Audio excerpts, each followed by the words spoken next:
You are looking at Julian's pronunciation guide, where we look at how to pronounce better some of the most mispronounced words in the world, like this other curious word. But how do you say what you're looking for today? Word pronunciation, how to pronounce in English.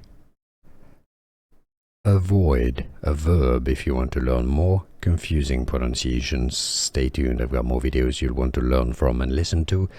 Avoid, avoid. Stress on that second, on the void syllable. British and American English pronunciations are similar here. Avoid, as in avoid making mistakes. Avoid. Here are more videos on how to pronounce more confusing words and names too many mispronounced. Like this video if you found it useful. I appreciate your support. I'll see you soon and thanks for watching.